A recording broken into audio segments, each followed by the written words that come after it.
Hello and welcome to the debut video on this channel that I never thought I'd be uploading any content to, but here we are.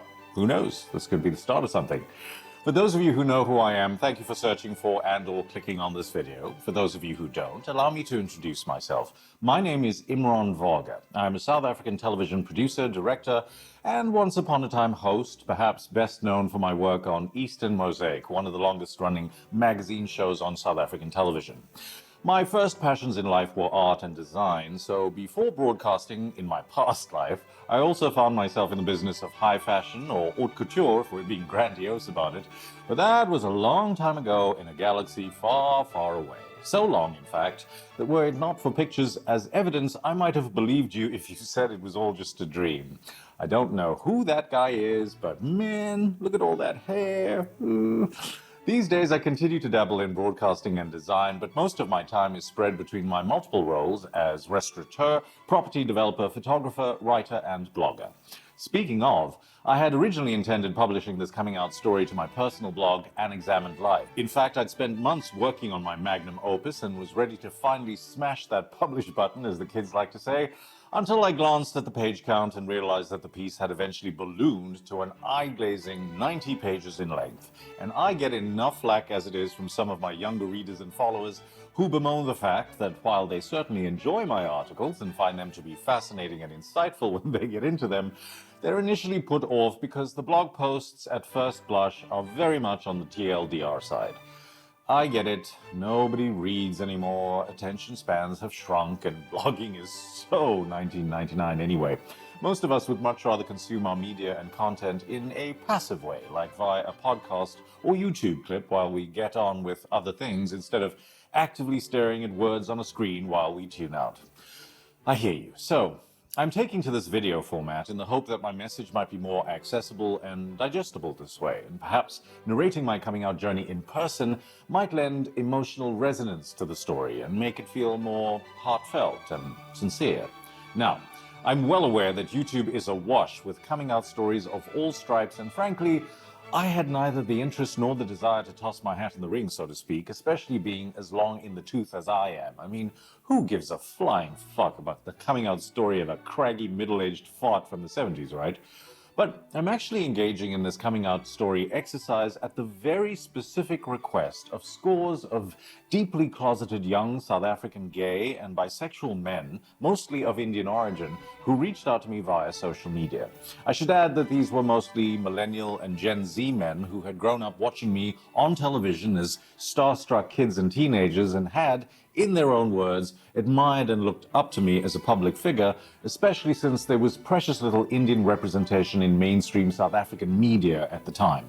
There were certainly prominent Indians in politics, business, and civil society, to be sure, but front and center of South African entertainment media or celebrated in the pop culture, not so much.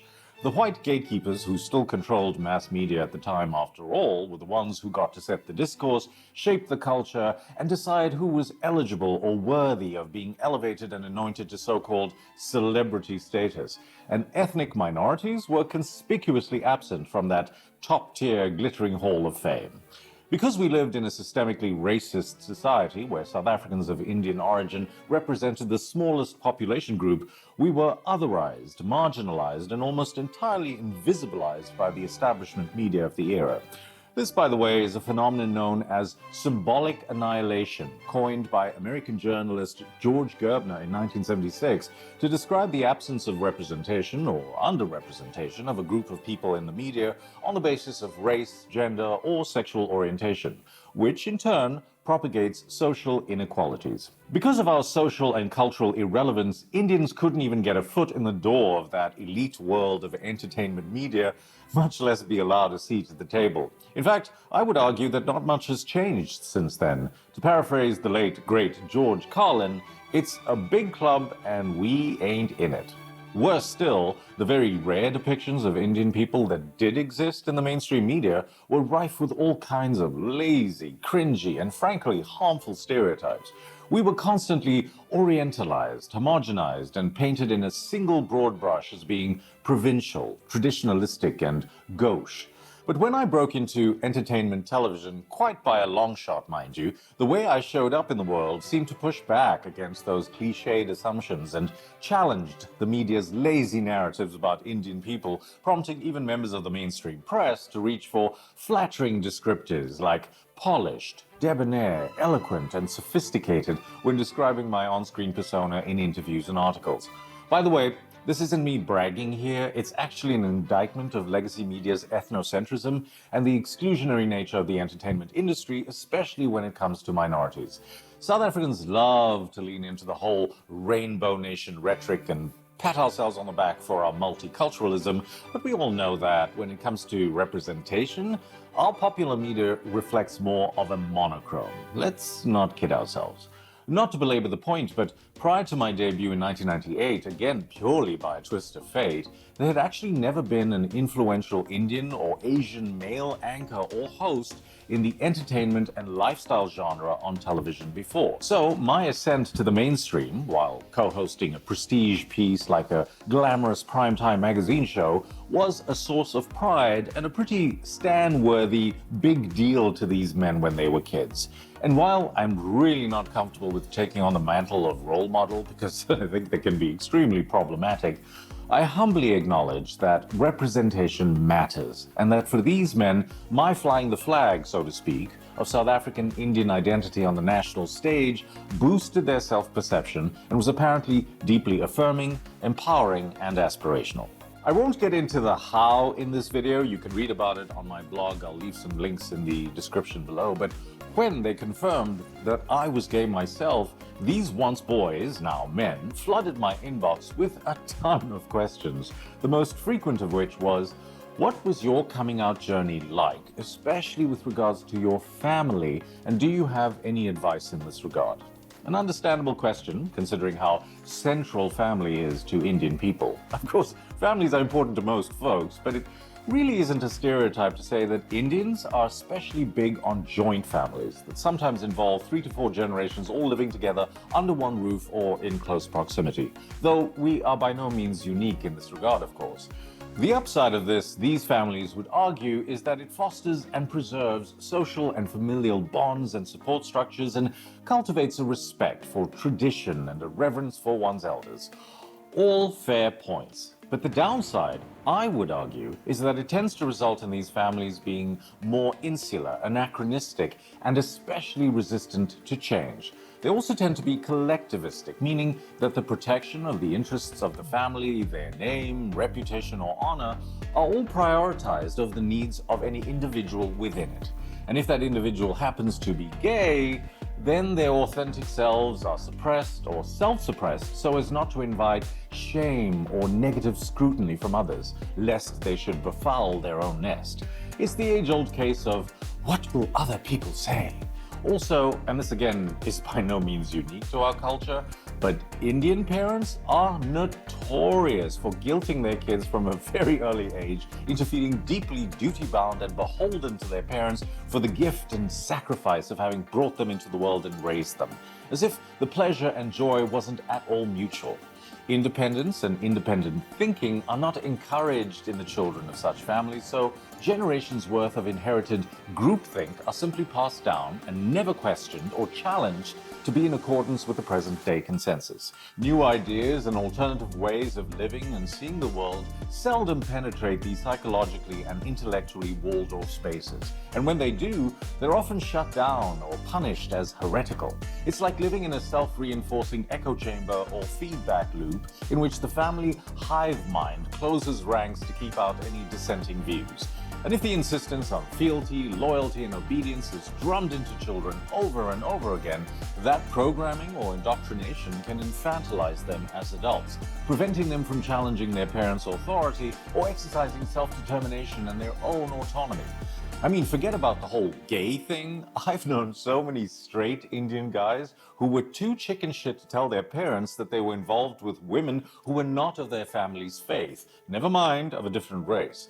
Some of these dudes even asked their girlfriends to lie on their behalf and then seemed genuinely confused when these women dumped their deservedly sorry asses. But wait, there's more, because South Africa's bigoted history added a further layer of complicatedness to the Indian family dynamic under apartheid, since we were siloed into what were essentially ghettos that were policed by a racist state on the outside, but also rigidly enforced from the inside by Indians who were keen to project an image of a model minority. As in, pick us, we're one of the good ones. And having a sexual deviant like a gay kid was a blight on that wholesome family portrait and narrative.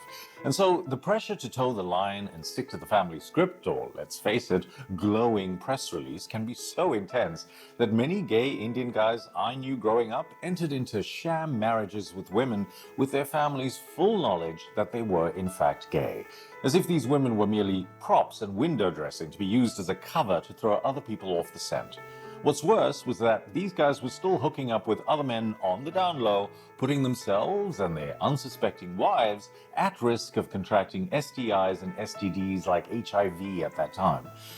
But that was a very different era, so try not to judge them too harshly. Indeed, most of the young men that reached out to me were acutely aware that I came of age in a far harsher time and climate for LGBTQ+ people, especially those of color, namely the 70s and 80s and the oppressive climate of apartheid South Africa, no less, when black and brown people were routinely brutalized, disenfranchised, dispossessed, culturally denigrated, and treated as lowly second-class citizens. And as for being gay, well, that wasn't just considered to be immoral, disgusting, and evil, but also illegal. In fact, for the first 19 years of my life, homosexuality was still diagnosed as a mental illness. It's hard to imagine it now, but back then, thanks to the Immorality Act and the Immorality Amendment Act, you could actually be thrown in prison for the crime of loving someone of your own gender or of a different race if one of you was white. So back then, the love my partner Chris Smith and I share today would have been classified as a crime punishable by up to 7 years in prison.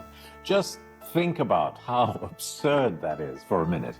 And of course, also adding to the great gay moral panic of my time was the deadly specter of the HIV/AIDS epidemic in the 80s that the mainstream media and religious fanatics weaponized to further demonize, vilify, and dehumanize gay men in the court of public opinion. So, basically, not a good time to be growing up gay. Look, I don't like labels, I hate essentialist identity politics, and make it a point not to participate in oppression Olympics. And while there's certainly a universality to all modern-day coming-out stories, regardless of your race, religion, or country, there is something to be said for the genuine uniqueness of growing up gay and Indian in a country like South Africa.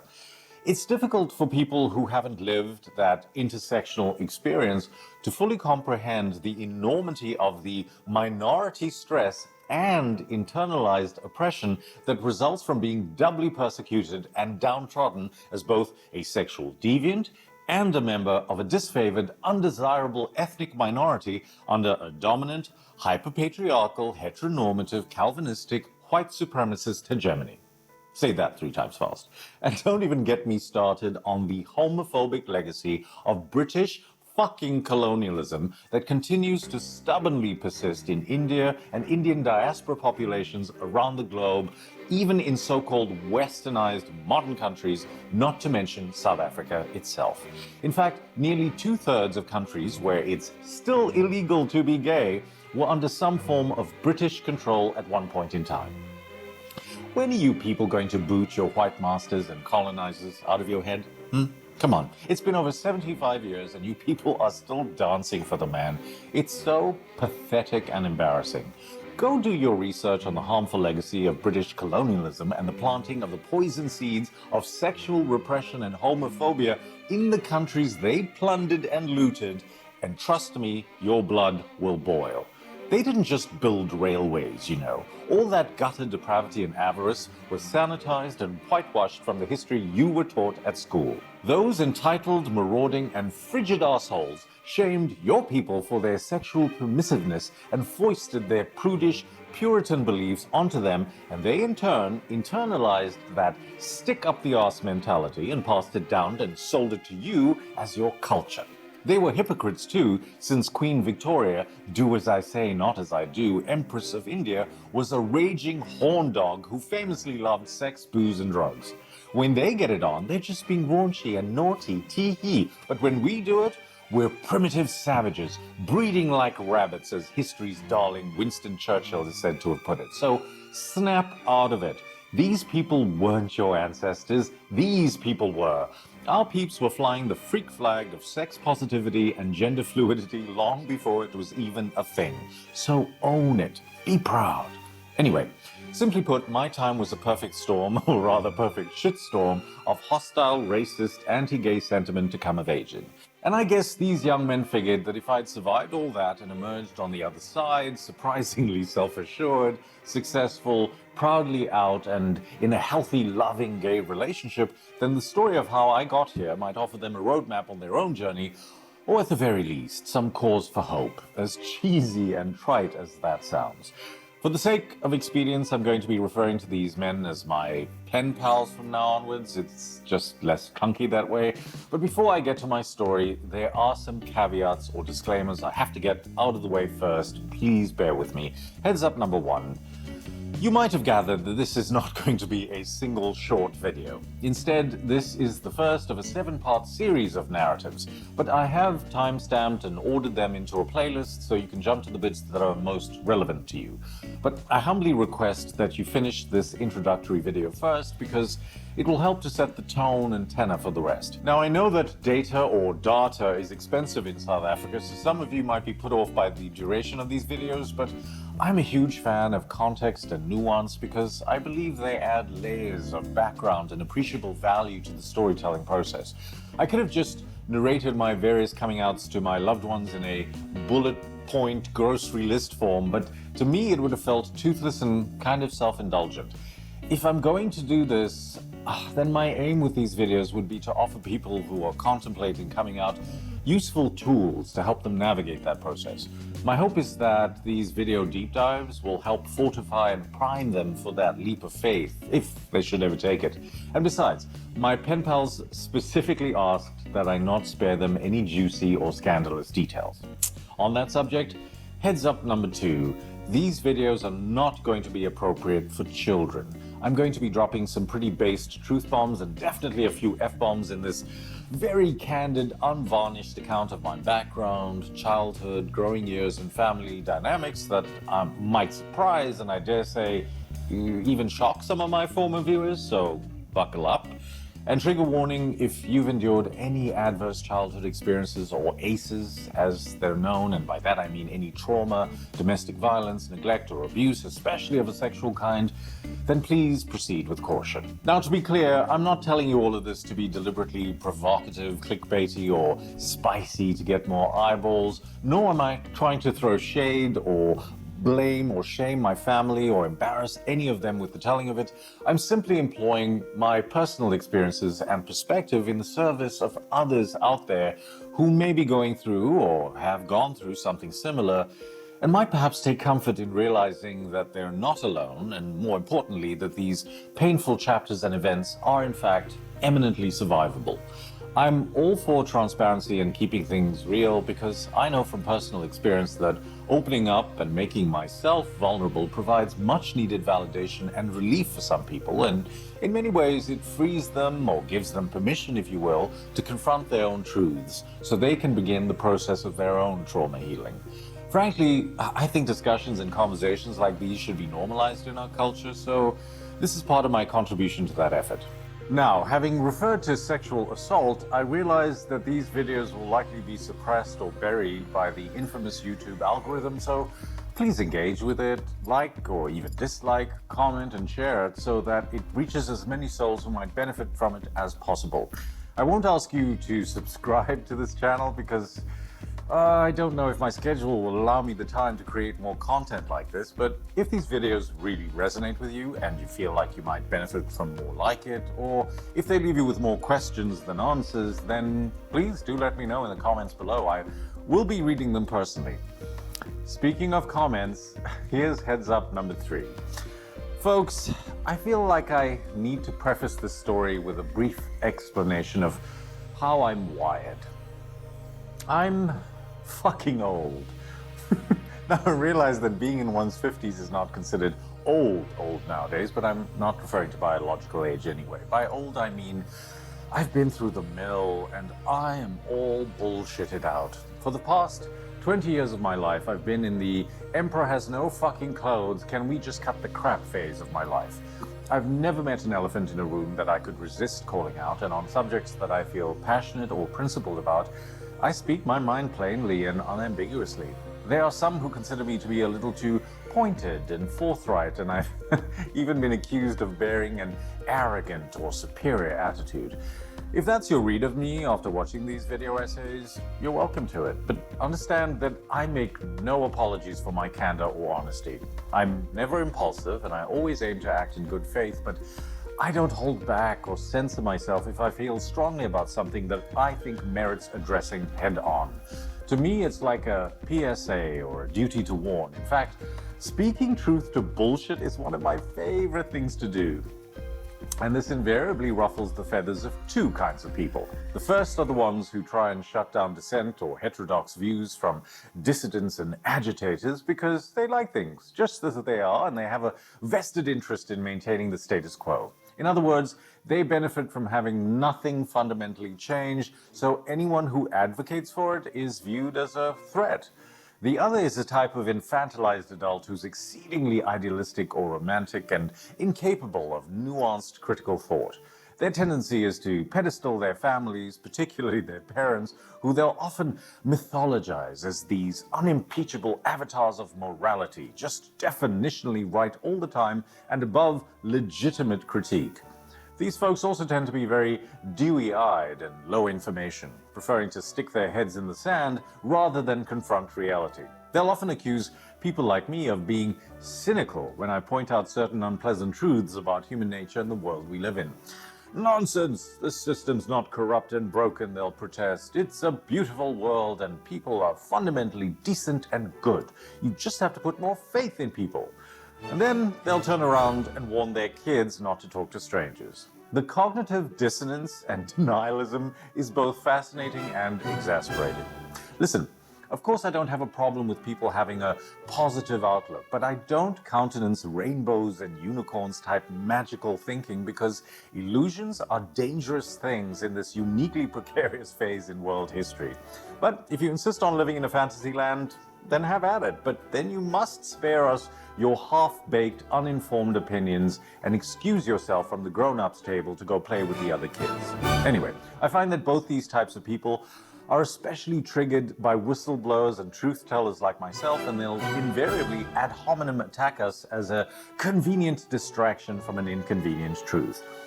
In other words, they'll malign the messenger instead of critically engaging with their message. And frankly, I welcome their bluster because it means I'm over the target or I've hit a nerve that they're unwilling to acknowledge or give a name to.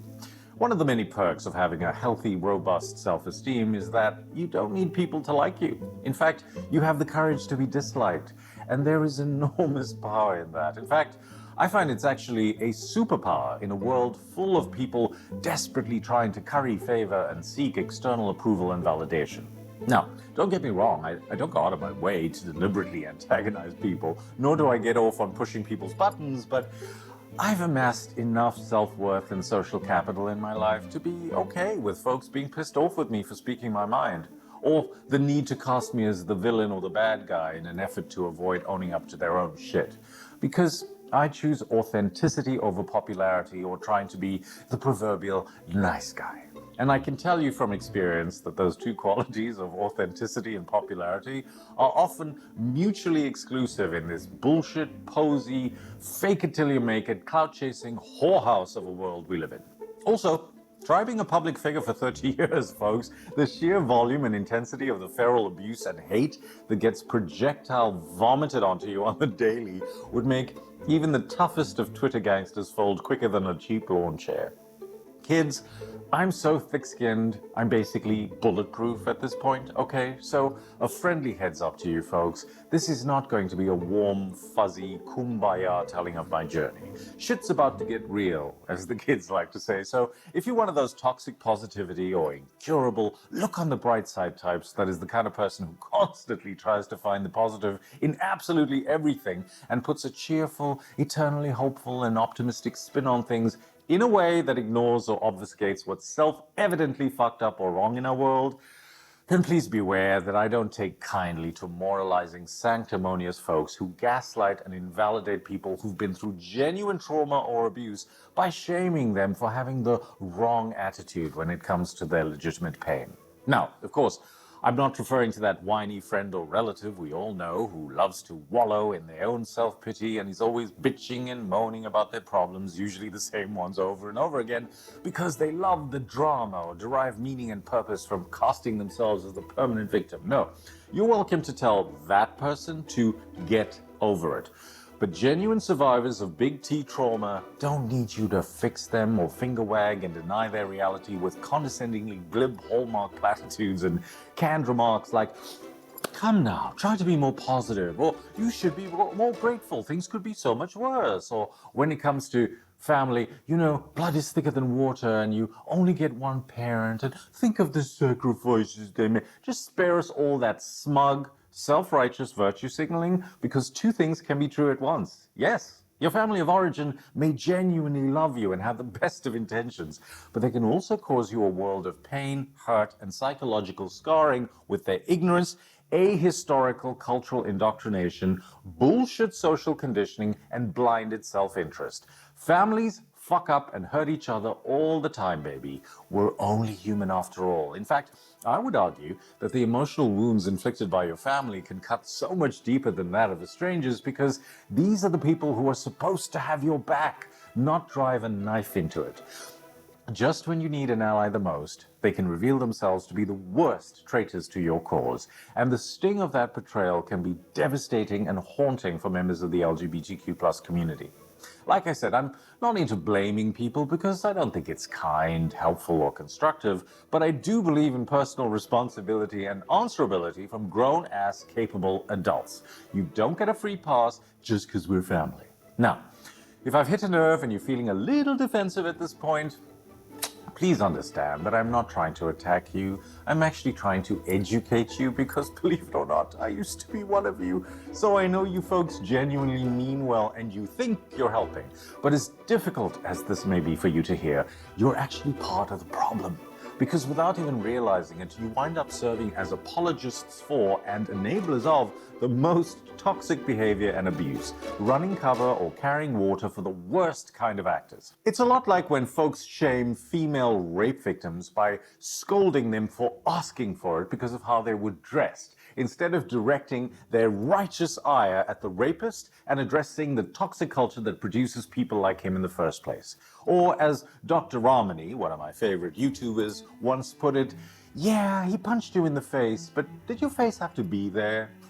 The anger and outrage is entirely misplaced and misdirected at shaming or blaming the victim, and that's fucked up. Frankly, your overly simplistic armchair commentary fundamentally betrays your spectacular naivete and ignorance about the world, human psychology, and the myriad complex ways people project and play out their inner unresolved shit. So either educate yourself or just sit this one out, Twinkle Toes, because you're totally out of your depth. If it were up to me, I would make mental health literacy or some form of psychology 101 a mandatory subject in classrooms, because I've known so many young people, myself included, who were sent out into the world utterly guileless and without the tools to recognize problematic behavior and red flags, and got needlessly crushed or burnt. So all you Pollyanna types out there are welcome to do your best selective performative outrage in the comment section if it's emotionally satisfying for you, but know that all that pearl clutching and hand wringing will only succeed in boosting engagement for this video. It's going to be an enormous waste of your time and energy if you think for one moment that I'm going to entertain or engage with any of it. Sorry, folks, but like I said, I'm an old, unapologetic truth teller with zero fucks left to give. Okay, Now that that's all out of the way, let us begin, shall we?